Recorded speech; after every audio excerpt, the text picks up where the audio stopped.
Okay. Uh, Gotta admit, I'm a little on edge today. We're going into Mike's Waffen Facts, this German podcast, and well, it's gotten quite a reputation, hasn't it? I mean, just look at this: stacks of transcripts, articles. I even got some handwritten letters. People pretty freaked out by this show. What did we get ourselves into? Yeah, Mike's Waffen Facts definitely has, well, a unique presence, to put it mildly. On the surface, sure, it's about firearms, but what I've been seeing MWF, it's more like watching some chaotic social experiment, one fueled by copious amounts of alcohol and a real fascination with the fringes of history and all sorts of conspiracy theories. So when we say fringes, we're talking like deep, dark corners, right? I mean, just reading these episode descriptions, it's making me nervous. Got these guys, Mike and Rickard, just constantly drinking on air, tossing around terms like Arschbomb, which, just so everyone's clear, seems to be their term for a particularly aggressive cannonball dive. It's a weird mix, isn't it? This juvenile humor, but then these potentially actually dangerous ideology. They keep praising these figures like Stalin, talking about how ruthless he was. Like it's a good thing, and they're obsessed with this gas bold character, Mike's supposed father, this mythical figure who fought crocodiles in the Congo apparently, and apparently was like the pioneer of using the Arschbomb as an actual combat technique. Like they're doing this wink wink nudge nudge thing, like daring you to take them seriously. But then you've got an episode like number 37, Chaos and Corn. They're already a couple beers in, plus like a whole bottle of Doppelkorn, I think, and they just start debating the pros and cons of dictatorships. Like seriously. It's that mix of fascinating and unsettling, the way their personalities clash. It's part of the draw. You've got Mike, the loud one, the leader, obsessed with guns, with power. Then you've got Ricard, the sarcastic one, always throwing out conspiracy theories like it's nothing. And then there's Renka, their sound engineer, poor guy, trying to hold the whole thing together. He mostly stays quiet, but when he does comment, it's gold. Like that time he compared Mike's to a gas attack. Yeah. Pure gold. It's like watching a car crash in slow motion. You know it's going to be bad, but you just can't look away.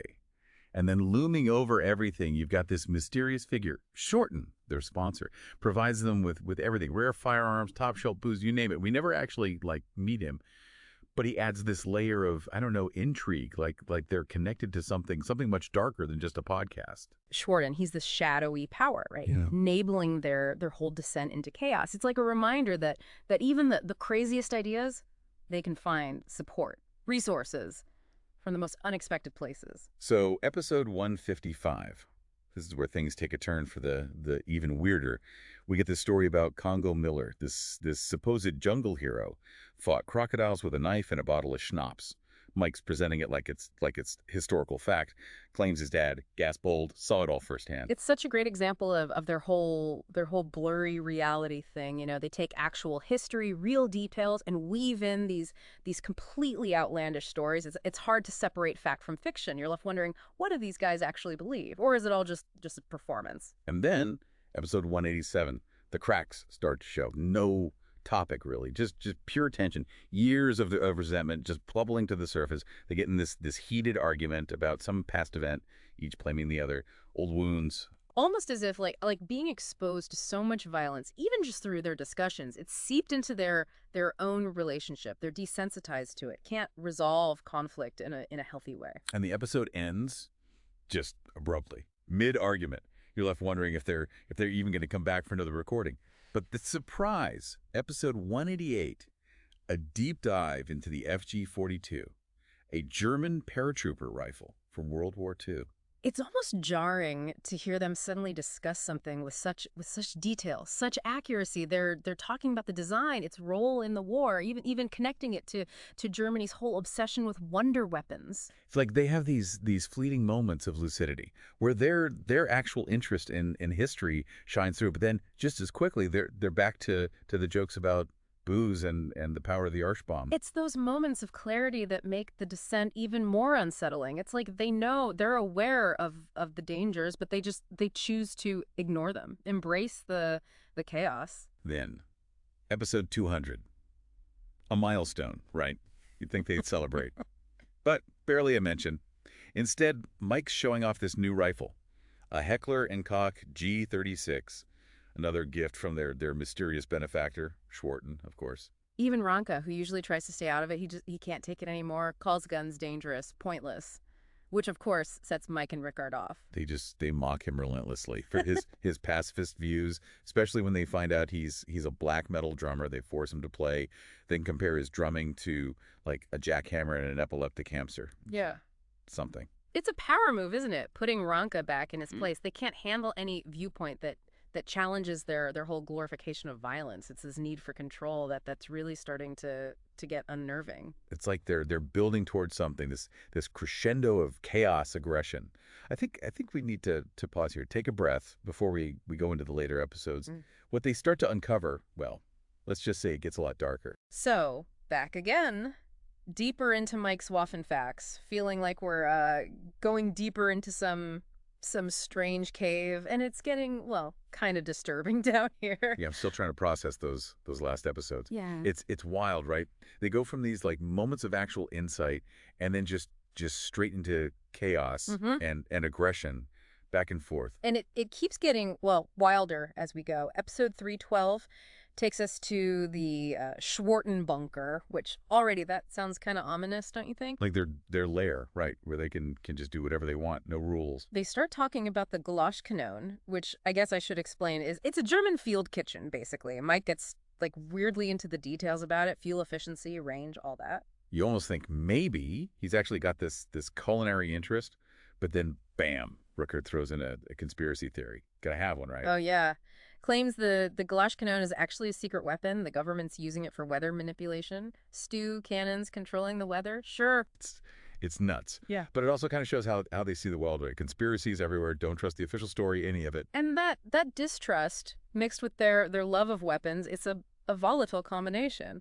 Then they're on to neutron boosts and some feud with another YouTuber, the Drenlord. Yeah, Mike doesn't seem to shy away from online fights. Drenlord, apparently just one of many. It's like they need conflict, you know? Fuel for the podcast, outrage, aggression. Dangerous game, though, isn't it? Blurring the lines between online and real life. And then just when you think, okay, this is as crazy as it gets, they hit you with Campgeist. Mike's fragrance. The scent of masculinity, he calls it. Gunpowder, leather, and apparently the sweat of a victorious warrior, all in one. It's so over the top.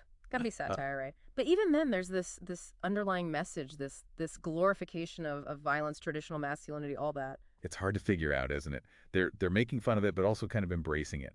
And their audience, they seem to love it. It's that no holds barred approach, I guess. Shows the power of humor, right? Can be used for good or for bad. You can challenge things with it, but you can also make dangerous ideas seem normal. So episode 477.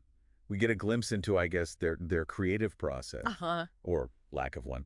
Back to the Gulaschkanone again, but then they're off on some tangent about particle cannons being developed by some shadowy group, the Solar Soldat in Staffel, I think they call them. Hard to tell if they're making it up as they go, or if they really believe it. It's that blend of fact and fiction, keeps you guessing. And then just when you think they're going to go deeper into the whole Solar Soldat thing, they're back to Arschbaum techniques.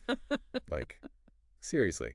They spend, I kid you not, a ridiculous amount of time discussing, analyzing the perfect cannonball dive, using terms like Rückwärtsschraubenzieher, which, for those who don't speak German, is reverse screwdriver. Apparently some kind of cannonball move. It's like they're trying to be, I don't know, deliberately weird, confusing. But then they have this moment of self-awareness. Rickard, he tries to do a somersault. Ends up crashing into Mike. Beer goes everywhere. And in all the chaos, Mike takes the opportunity to plug his Campgeist fragrance. It's hilarious, but also unsettling. Like, they're aware of how absurd the whole thing is, but they're also making money off it. Built this whole brand, these personas. Yeah. Entertaining, yeah. But also potentially dangerous. And that danger, it becomes more and more apparent in episode 543. This is where I think they cross a line from juvenile humor to something a lot darker. I read about this one. This is where they talk about women understanding weapons, right? Yeah. And their examples are Angela Merkel and Lara Croft. Oh boy. Here we go. This is going to be rough, isn't it? I mean, we've seen Mike and Rickard go down some pretty weird paths already, but this, women and weapons, Feels like we're heading straight into the minefield. It really shows how their humor, which, let's be honest, it's always kind of straddling that line between satire and what they actually believe.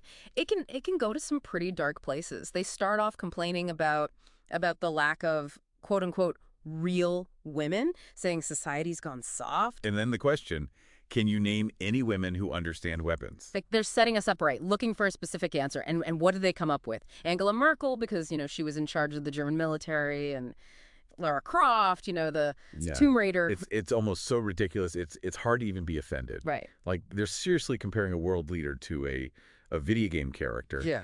But even in the absurdity, there's this underlying message. Like, they're dismissing women's knowledge, their agency. It's sexism, plain and simple.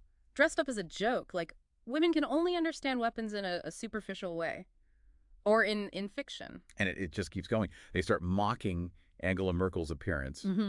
saying she wouldn't know a rifle from a rolling pin, and then they go on about Lara Croft giving them weapons training.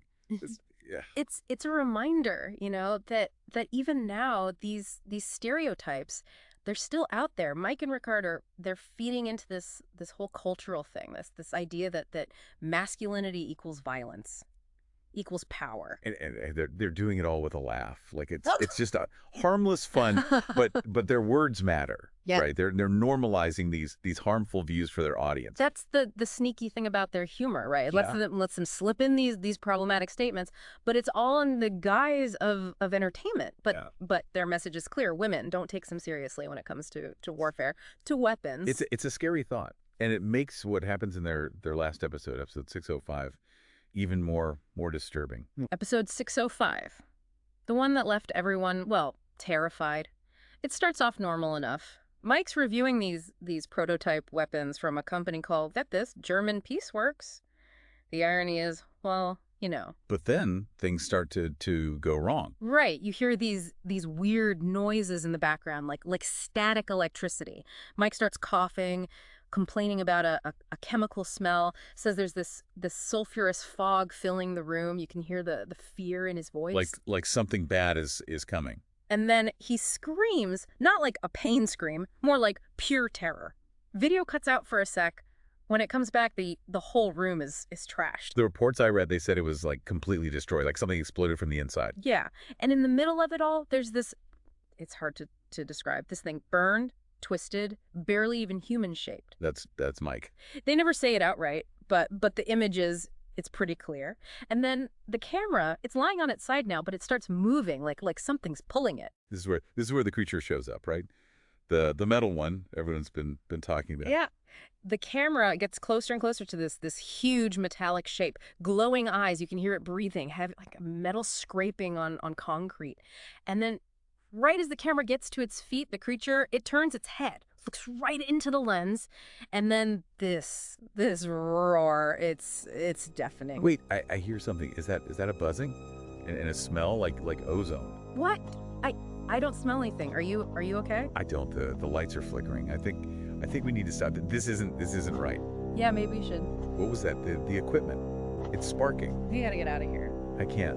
The door, it's stuck. Help! Someone, we're trapped. So that's Mike's Waffen Facts, a podcast that started with guns and booze-fueled rants and somehow ended with a terrifying encounter with something beyond our understanding. I don't know about you, but I need a break from all this. We'll be back with a less disturbing topic next time, I hope.